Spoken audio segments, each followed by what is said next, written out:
नमस्कार दोस्तों। इस वीडियो में हम बात करने वाले हैं यूपी ट्रिपल एस सी पेट में जो डाटा इंटरप्रिटेशन मतलब डीआई, जिसको हिंदी में आंकड़ों का विश्लेषण बोलते हैं। ठीक है, जो हमारी यूपी ट्रिपल एस सी पेट में कितने नंबर की आएगी? 20 नंबर की आएगी। ठीक है, 20 नंबर की आएगी। इसमें टेबल से क्वेश्चन पूछे जाएंगे और ग्राफ से।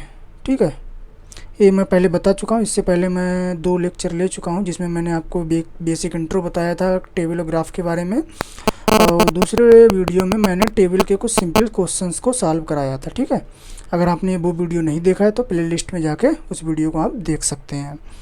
ठीक है, इसके बाद इस वीडियो में भी हम टेबल के कुछ जो हमने इससे पहले क्वेश्चंस कराए गए बिल्कुल सिंपल टाइप के थे, उससे कुछ एडवांस लेवल में हम क्वेश्चंस को सॉल्व करेंगे। यानी किस तरह से क्वेश्चंस पूछे जाते हैं। इससे प्रीवियस ईयर क्वेश्चन है, किसी ना किसी एग्ज़ाम के आए हुए, मोस्टली एसएससी के एग्ज़ाम में।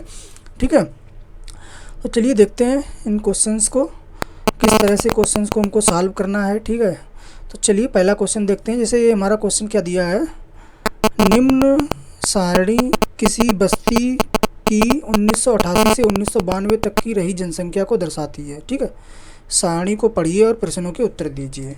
ठीक है, तो ये हमारा इसमें क्वेश्चन में बताया क्या है कि ये टेबल दी गई है, उसमें क्या है, वर्ष दिए हुए हैं और उसके एक शहर है, यानी एक बस्ती है। ठीक है, यानी बस्ती है, उसकी जनसंख्याओं को दर्शाता है। ठीक है, तो ये हमारे वर्ष हैं, अलग अलग वर्ष हो गए 1988 से 1992 तक। ठीक है, इसके बाद पुरुष, महिलाएं, बच्चे, कुल योग और पिछले वर्ष की तुलना में बढ़ोतरी, ये हमें डाटा दिया गया है। ठीक है, जैसे टेबल को समझना है तो क्या मतलब, जैसे क्या है 1988, तो 1988 में पुरुष कितने हुए, इतने पुरुष हुए, महिलाएं इतनी हुई, बच्चे नहीं दे रखे हैं और कुल योग दे रखा है। ठीक है, तो ये डैश का मतलब ये नहीं है कि यहाँ पे 0 बच्चे हैं, बच्चे तो होंगे ही ना किसी शहर में, तो बच्चे हैं, लेकिन क्या है, मैं कुल योग दे रखा है, महिलाएं पुरुष दे रखी हैं, तो हम क्या करेंगे, कुल योग में से निकाल के बच्चों को निकाल सकते हैं। ठीक है, तो इस तरह ना डैश दे रखे हैं, यानी इस तरह का भी क्वेश्चन पूछ सकता है। डैश को हमें ये नहीं मानना कि यहाँ पे 0 है। ठीक है, अगर 0 होगा तो यहाँ पे 0 दे देगा वो। ठीक है, तो ये हमारी टेबल रही। ठीक है, इनके कुछ क्वेश्चन हैं, उनको सॉल्व करते हैं। जैसे हमारा पहला क्वेश्चन रहा, ये पहला क्वेश्चन है, 1988 में कुल जनसंख्या है। ठीक है, 1989 में कुल जनसंख्या है। ठीक है, तो पहला क्वेश्चन हमारा था 1989 में कुल जनसंख्या है, तो कहाँ गया 1989? ये रहा भैया 1989। ठीक है, तो इसकी हमें क्या निकालनी है, कुल जनसंख्या निकालनी है। 1989 की कुल जनसंख्या निकालनी है। तो कुल जनसंख्या में कौन कौन हो सकता है, आप लोग दिमाग लगाएंगे।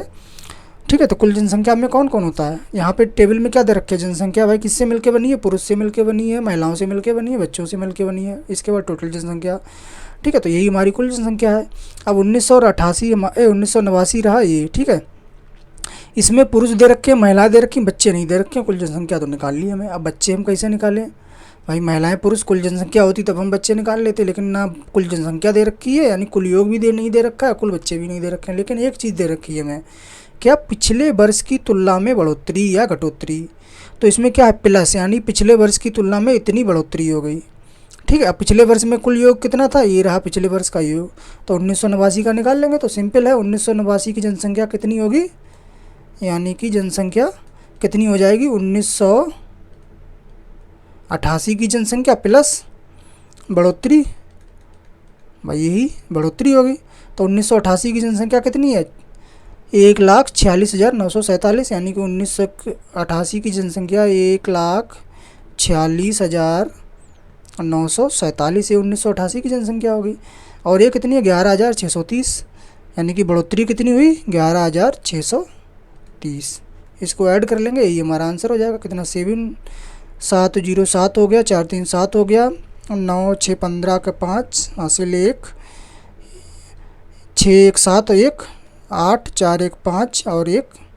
ठीक, तो यानी हमारी जनसंख्या टोटल कितनी हो गई, 1,58,577। तो इसका आंसर हमारा ये बी सही होगा। सिर्फ सिंपल क्वेश्चन था, कुछ नहीं है, बस सारणी को समझना है, क्वेश्चन को समझना है और सॉल्व कर देना है। ठीक है, इसके बाद अगला क्वेश्चन है हमारा ये, 1989 में बच्चों की जनसंख्या कितनी है। ठीक है, 1989 में बच्चों की जनसंख्या हम निकाल सकते हैं। कैसे निकाल सकते हैं भाई, पुरुष दिए हैं, महिलाएं दी हैं, बच्चे नहीं दिए हैं, कुल योग नहीं दे रखा था, लेकिन हमने अगले क्वेश्चन में निकाल लिया था, यानी 1989 की हमने कुल जनसंख्या निकाल ली। ठीक है, तो ये हमने अगले क्वेश्चन में निकाल लिया था। अगर यहाँ पे नहीं निकाला होता तो हमें निकालना पड़ता, ठीक है। मान लो कभी कभी जब एग्जाम में कैलकुलेशन ज़्यादा दे देता तो उसमें कुछ नहीं देता। जैसे इसमें क्या, इसने अगला पहले क्वेश्चन ये पूछ लिया था, उसके बाद ये पूछ लिया। हो सकता है डायरेक्ट हमें ये क्वेश्चन दे देता, तो क्या करना होता, पहले जनसंख्या निकालनी होती जो हमने यहाँ पे किया है, ठीक है। जो हमने यहाँ पे कैलकुलेशन की है वो हमें निकालनी होती है, ठीक है। लेकिन हमने पहले ही सॉल्व कर रखा, तो हमारी जनसंख्या कितनी है भाई, तो बच्चे कितने होंगे, तो बच्चों के लिए हमें क्या करना होगा, जो कुल जनसंख्या है कुल में से क्या घटा देंगे हम, पुरुष और महिला को क्या कर देंगे हम, हटा देंगे, ठीक है। यानी पुरुष महिला की संख्या घटा देंगे तो हमारी कुल जनसंख्या आ जाएगी, ठीक है। तो कुल जनसंख्या हमारी कितनी आएगी, देखते हैं। कुल जनसंख्या हमारी कितनी थी, 1,58,577, ठीक। ये हमारी इसकी जनसंख्या रही। इसके बाद पुरुष कितने हैं हमारे 1988 में, कितने हैं, 70,391, यानी कि 70,391 प्लस महिलाएं कितनी हैं, 62,516, ठीक है। तो इन दोनों को अगर हम योग करेंगे, ठीक है, इन दोनों का योग कितना आ जाएगा हमारा, ऐड कर लेंगे, ठीक है। यानी कि 6 1 7 हो गया, ठीक है। जो भी आएगा कितना आएगा हमारा योग आएगा 6 1 7 0, ठीक है, 9 2 3 1, ठीक है। ये 3 1 फिर से लिख दे रहे हैं, गड़बड़ हो गया,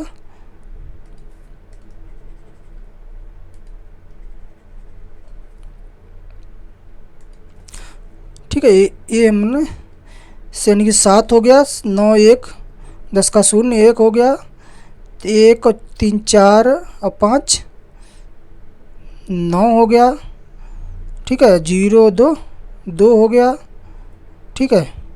6 और 7 6 13 हो गया, ठीक है। ये हमारी कुल जनसंख्या होगी, यानी कि पुरुष और महिलाओं की जनसंख्या इतनी होगी, इसमें से घटा देंगे, यानी कि 13 29 0 7 में से हम घटा देंगे।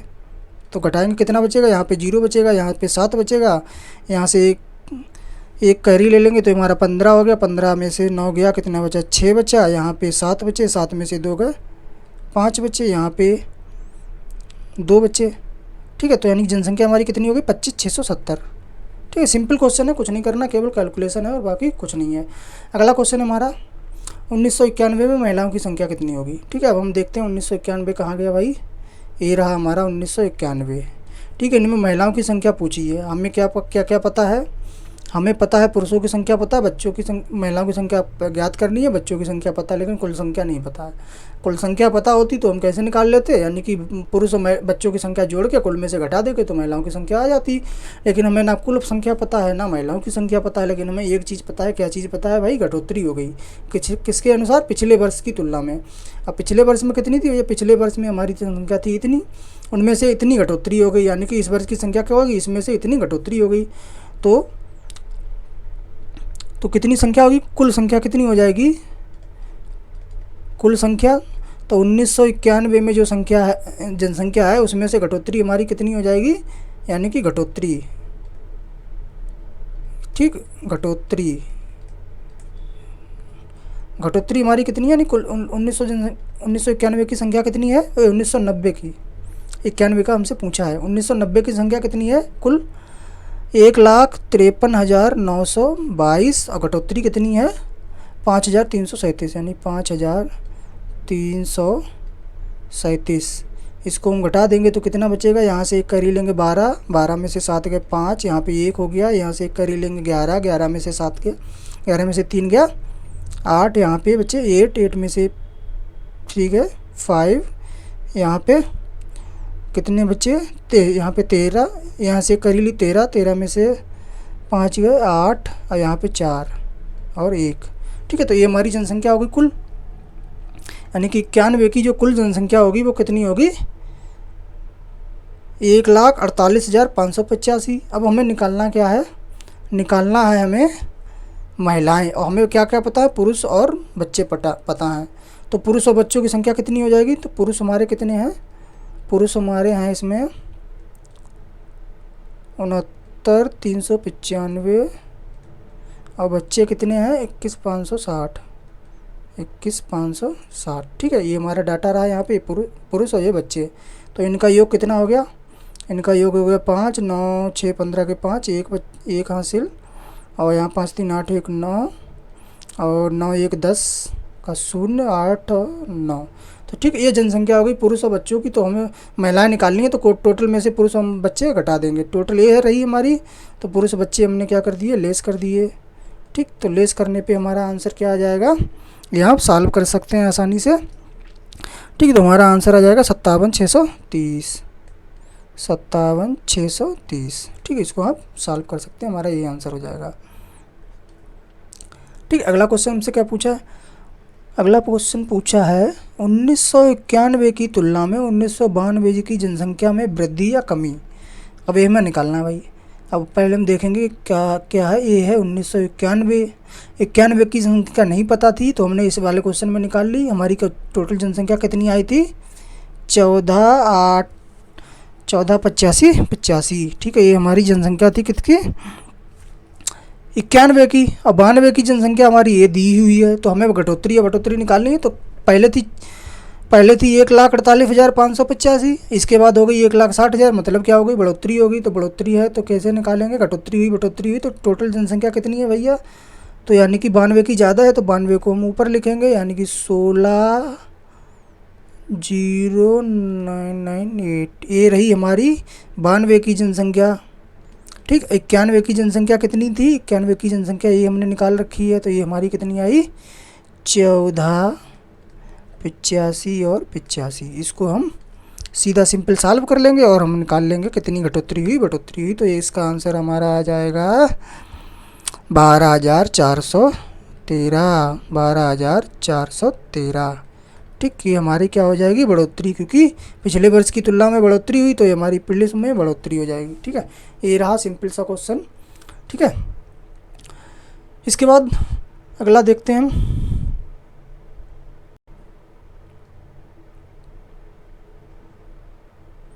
ठीक है, ये रहा हमारा अगला क्वेश्चन। ठीक है, यानी अगली टेबल जो है इसमें क्या कह रहा है, समझते हैं इसको हम। ये रहा हमारा प्रश्न, निम्न प्रश्न तालिका पर आधारित तालिका को पढ़कर प्रश्नों के उत्तर दीजिए। ठीक है, तो हमें एक तालिका दे रखी, तालिका को समझना सबसे ज़रूरी होता है, यानी कि तालिका में हमें क्या दे रखा है उसी के अनुसार हमारे क्वेश्चन इतना टफ नहीं होते हैं। क्वेश्चन में ज़्यादा से ज़्यादा कैलकुलेशन ज़्यादा होती है बस। अगर क्वेश्चन आपको टफ करेगा तो उसमें कैलकुलेशन ज़्यादा होगी और कुछ नहीं होगा, बाकी कुछ नहीं होता। बस हमें तालिका को एक बार जो टेबल दे रखी होगी उसको हमें समझना है। ठीक, तो टेबल में क्या दे रखा है इनने भैया, टेबल में दे रखा है किसी देश की 1999 में खाद्यान्न उत्पादन लाख टनों में, यानी कि खाद्यान्न का उत्पादन जो है वो लाख टनों में दिया है। कौन सी देश है, किसी देश की 1999, यानी 99 में क्या क्या खाद्यान्न हुआ, ठीक है, उसका उत्पादन दे रखा है और राज्य दे रखे हैं। इसके बाद नीचे देखेंगे तो राज्य चावल, यानी कि ये हमें PQRSTUVW ये क्या है हमारे, ये है राज्य। और राज्यों में कौन कौन सा उत्पादन, चावल, गेहूँ, ज्वार, दालें और अन्य, ये हमें दे रखा है उत्पादन। ठीक है, यानी कि ये उत्पादन दे रखा है। इसके बाद ये हमारे राज्य हैं, यानी कि जैसे हम कहें समझें तो P राज्य में क्या हुआ, इतने चावल हुए, इतना गेहूँ हुआ, ज्वार बिल्कुल नहीं हुआ, दालें इतनी हुई और अन्य जो वस्तुएं हुई वो इतनी हुई। ठीक है, यानी ये हमारा डेटा है। अब हमें क्वेश्चन सॉल्व करना। क्वेश्चन हमारा क्या कह रहा है, जैसे पहला क्वेश्चन है, किस राज्य में खाद्यान्न का उत्पादन सबसे अधिक है।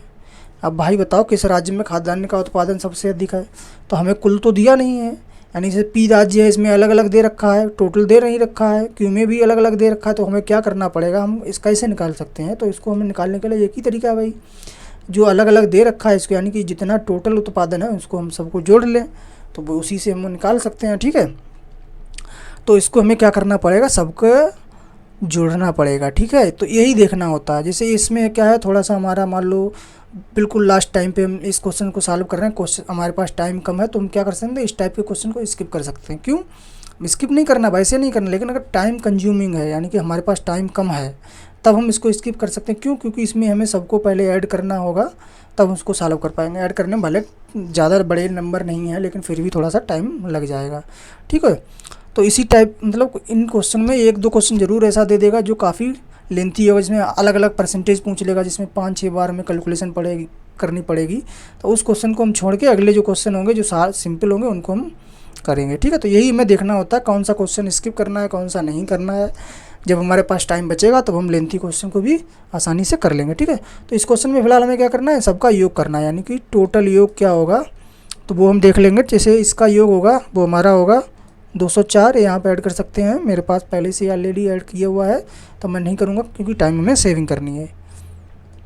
ठीक है, ये हो गया हमारा 241, अगला हो गया 203, ठीक है, अगला हो गया हमारा 173, अगला हो गया हमारा 124, इसके बाद यू राज्य में हमारा टोटल उत्पादन हो गया 113, ठीक है, बी राज्य में 94 और डब्ल्यू राज्य में 164। क्या है, लाख टन, ये मात्रक होता है, ये ध्यान रखना है हमें, यानी कि ये हमारा क्या है, लाख टन, यानी इतने लाख टन उत्पादन। अब देख सकते हैं आप, पी में इतने लाख टन हुआ, क्यू में इतने लाख टन हुआ, तो सबसे ज़्यादा किस में हुआ भाई, ये हमारा 241, यानी क्यू राज्य में सबसे ज़्यादा उत्पादन हुआ कितना, 241 लाख टन। ठीक है, सिंपल क्वेश्चन था, कुछ नहीं, बस केवल ऐड करना था।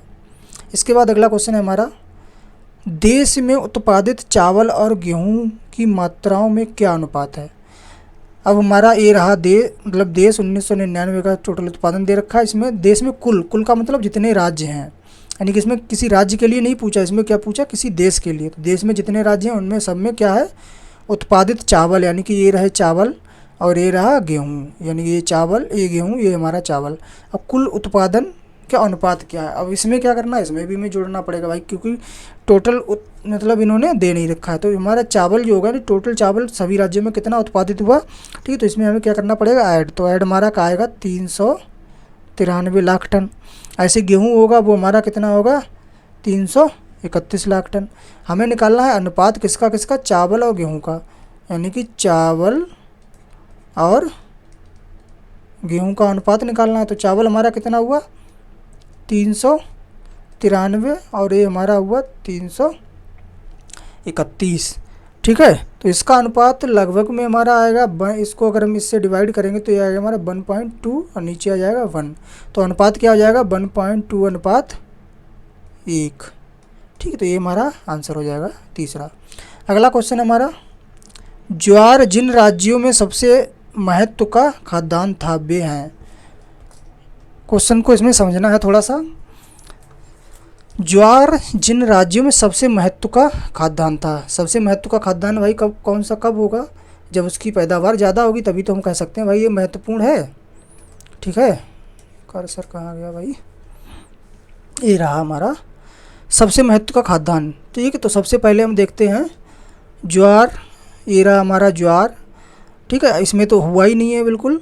अब इसमें देखते हैं, इसमें क्या है, ज्वार 73 लाख टन हुआ, जबकि ये गेहूं ज़्यादा हो गया, तो ये हमारा नहीं हो सकता। ठीक है, इसमें ज्वार 59, 32, 67 ऐसे, यानी कि इसमें सबसे ज़्यादा हुआ, यानी आर में ज्वार सबसे ज़्यादा हुआ, तो आर के लिए महत्वपूर्ण हो गया।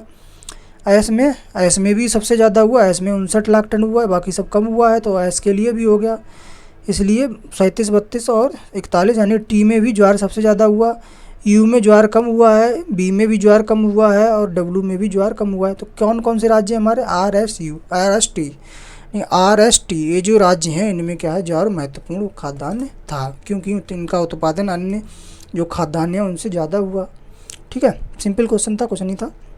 अगला क्वेश्चन हमारा, राज्य पी में उत्पादित गेहूँ की मात्रा। ठीक है, अब राज्य पी में उत्पादित गेहूँ की मात्रा भाई ये रही हमारी 103 लाख टन। पूरे देश में उत्पादित गेहूं की मात्रा की कितने प्रतिशत है लगभग। ठीक है, यानी पूरे भाई पी राज्य में इतना टन हुआ, पूरे देश में गेहूं कितना हुआ, गेहूं पूरे देश में इतना हुआ। क्या निकालनी है हमें, परसेंटेज निकालनी है, पूरे देश में उत्पादित का कितने प्रतिशत है, यानी कि जो पी का उत्पादन है, पी का उत्पादन पूरे देश यानी कि कुल उत्पादन का कितने परसेंटेज है। तो परसेंटेज के लिए हम ऐसे 100 कर सकते हैं, यही तो परसेंटेज का फार्मूला यही तो होता है ना, किसके सापेक्ष। जैसे हम क्या कहते हैं, हमने हाई स्कूल में 600 में से 300 नंबर प्राप्त किए, तो हमारी परसेंटेज क्या होगी, यानी कि टोटल नंबर कितने थे 600, यानी कि 600 के सापेक्ष हमने 300 प्राप्त किए, और हमें क्या हो जाएगा, परसेंटेज निकालनी है तो हम 100 से मल्टीप्लाई, ऐसे ही तो परसेंटेज निकालते हैं, यानी कुल बटे यानी जो मैंने प्राप्त किए बटे कुल और मल्टीप्लाई में 100, यानी कि 600 में से 300 प्राप्त किया। ऐसे ही कुल में से पी का उत्पादन, तो कुल कितना है भाई, परसेंटेज हमेशा याद रखना, जिसके सापेक्ष निकलती है उसको हम नीचे रखते हैं, ठीक है।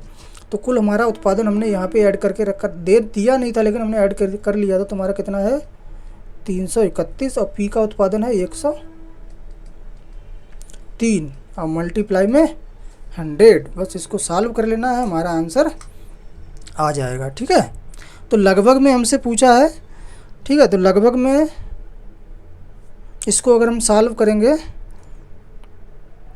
तो आएगा 30%, ठीक है।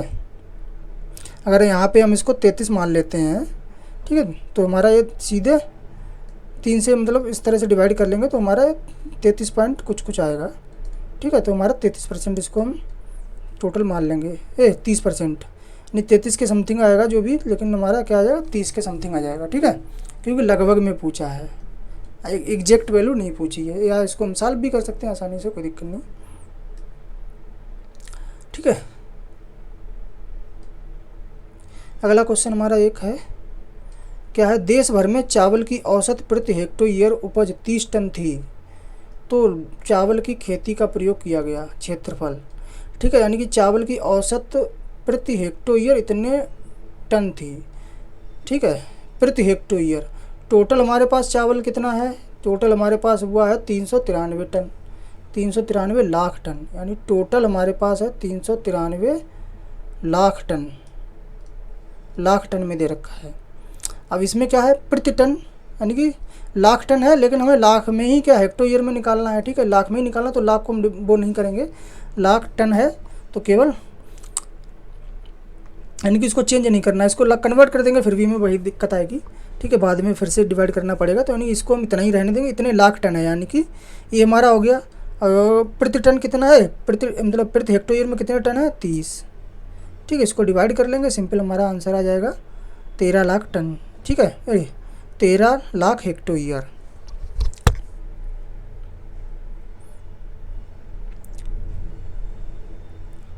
इसको डिवाइड करेंगे तो कितना आएगा, डिवाइड करते हैं, 3 एकम 3, 3 तिया 9 और 3 एकम 3, ठीक है, और यानी 13.1, यानी कि 13 लाख हेक्टेयर। इसको समझ में नहीं आया, ठीक है, फिर से देखते हैं। जैसे मैंने दे रखा है, क्या दे रखा, 30 टन प्रति हेक्टेयर, यानी कि 30 टन में होता, 30 टन होता है 1 हेक्टेयर में, तो 393 टन कितने हेक्टेयर में होगा, हमें क्या निकालना है, हेक्टेयर निकालना है, ठीक है। इसको उल्टा कर दिया मैंने, कोई दिक्कत नहीं, लेकिन इसको इस तरह से कर दें, 1 हेक्टेयर में होता है 30 टन, तो कितने हेक्टेयर में, यानी कि 393 लाख हेक्टेयर में कितना होगा, तो इसको सिंपल डिवाइड कर सकते हैं, ठीक है, 393 लाख 30, ठीक है, ये हमारा हो गया, ठीक है। ये लाख हेक्टेयर है, लेकिन हमारा आंसर जो दे रखा है वो भी क्या दे रखा है, ये हमारा जो वो क्या कहते हैं टोटल है, ये लाख टन में है, लेकिन हमारा जो आंसर है वो भी लाख हेक्टेयर में है, ठीक है। तो इसलिए हमने इसको डिवाइड नहीं किया। वैसे हमारा ये क्या होता है, लाख टन में है, तो इसको हम इस तरह से करते, 5 जीरो लगाते, तो ये हमारा टोटल उत्पादन होता, बटे नीचे टन आते 30, इसको डिवाइड करते फिर भी हमारा कितना आता, 13.10000 इतना आता, ठीक है। अब इसको हम फिर से लाख से डिवाइड करना होता तो हमारा इतना पे 13 पॉइंट बनाता, बात वही है, ठीक है। तो हमारा सिंपल है 13 लाख हेक्टेयर, ठीक है।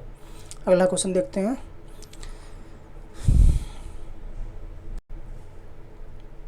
अगला क्वेश्चन हमारा, निम्नलिखित सारणी एक वर्ष 91 से 95 तक के समय काल में किसी परिवार का व्यय का विवरण देती है, सारणी का अध्ययन कीजिए और आगे दिए गए प्रश्नों के उत्तर दीजिए। मतलब क्या हुआ भाई कि वो एक कोई परिवार है, ठीक है, तो परिवार में 1991 से 95 तक का व्यय दे रखा है, ठीक है, ये हमारे रहे वर्ष 91 95, ठीक है। इस तरह से ये हमारा रहा है व्यय। व्यय किस किस में हुआ है, भोजन में हुआ है व्यय, मकान किराए में, कपड़े में, ईंधन में, शिक्षा में, चिकित्सा में, विविध और टोटल दे रखा है इसमें। ये बहुत अच्छा किया इन्होंने, टोटल दे रखा है, नहीं तो हमें ऐड करना होता, ठीक है। ये भी इधर भी टोटल दे रखा है। अब देखते हैं, ठीक है, ये हम समझ सकते हैं, यानी कि 91 में भोजन पे इतना खर्च किया, 92 में भोजन पे इतना खर्च किया, ऐसे ही 91 मकान पे किराए पे इतना खर्च किया, बस यही चीज़ समझनी होती है, ठीक है। अब हम देखते हैं क्वेश्चन। क्वेश्चन क्या कह रहा है हमारा? पहला क्वेश्चन है 1991 से 1995 के मध्य शिक्षा पर हुए व्यय में कितने प्रतिशत की वृद्धि हुई। ठीक है, अब कहाँ गया हमारा कितने प्रतिशत की वृद्धि शिक्षा पर। ठीक है, शायद आपको वीडियो में ना दिख रहा हो, थोड़ा दिक्कत हो रही हो, लेकिन आप वीडियो की क्वालिटी को थोड़ा सा अच्छा कर लेंगे अपने यूट्यूब पे तो क्लियर दिखेगा। ठीक है, थोड़ा सा फॉन्ट इसका छोटा है, कोई दिक्कत नहीं, वीडियो की क्वालिटी को अच्छा कर लीजिएगा, सही दिखेगा। ठीक है, ये रहा हमारा क्वेश्चन। ठीक है, तो हमें पूछा क्वेश्चन, हम यहाँ पे कोई दिक्कत नहीं, यहाँ पे लिख देते हैं। हमें शिक्षा में पूछा है, शिक्षा में क्या पूछा है कि 91 से 95 के मध्य कितनी वृद्धि हो गई। अब हम देखते हैं कहाँ रही शिक्षा, ये रही हमारी शिक्षा। तो शिक्षा 91 में थी, 91 व्यय हुआ 150 और 95 में व्यय हुआ 300। ठीक है, यानी 91 में व्यय हुआ 50, 95 में व्यय हुआ 300, तो कितनी वृद्धि हो गई? 150 की वृद्धि हो गई। तो वृद्धि हमारी आई ऊपर। अब किसके सापेक्ष निकालें? 191 के सापेक्ष। तो 191 में भी कितनी हुई? 150, अब मल्टीप्लाई 100, तो ये पूरा पूरा कट गया, यानी कि 100% की वृद्धि हो गई। ठीक है, वृद्धि कमी या परसेंटेज में हमेशा याद रखना, वृद्धि कमी जिसके सापेक्ष पूछी जाती है उसको हम रखते हैं नीचे। ठीक है, यानी कि जो हमारे जिसके सापेक्ष होगी उसको हम रखेंगे नीचे, और जो वृद्धि, ठीक है, यानी कि जो वृद्धि होगी या कमी होगी वो ऊपर रहेगी और मल्टीप्लाई में 100। ठीक है, सिंपल क्वेश्चन था, इसको हम वैसे ही देख सकते थे। कैलकुलेशन भी है कि ना, यानी 150 का 300 हो गया, यानी कि 100% की टोटल वृद्धि हो गई। अगला क्वेश्चन है 5 वर्षों को में मिलाकर कुल व्यय को दृष्टिगत रखते हुए मकान के किराए पर कितना प्रतिशत व्यय हुआ। ठीक है, 5 वर्षों में कुल व्यय, तो 5 वर्षों का भाई कुल व्यय कितना है? ये रहा हमारा कुल व्यय। ठीक है, यानी कि भोजन पे टोटल इतना हुआ, इन सब पे इतना हुआ, तो हमारा कुल व्यय ये इतना हुआ, 5 वर्षों का कुल व्यय। अब मकान के किराए पर कुल व्यय, मकान का किराया भैया कहाँ गया? ये रहा मकान का किराया। तो इस मकान के किराए पर कुल व्यय कितना है? इतना है। ठीक है, कितने प्रतिशत व्यय हुआ, इसमें हमसे कमी बड़ी नहीं पूछी गई है, यानी कि इतने, यानी कि जो मकान का किराया है वो कुल व्यय का कितना प्रतिशत है। तो इसमें हमें क्या करना है, कैसे निकालना है? जो हमारा कुल व्यय कितना है, यानी कि नीचे कुल आ जाएगा, ऊपर हमारा मकान का व्यय आ जाएगा।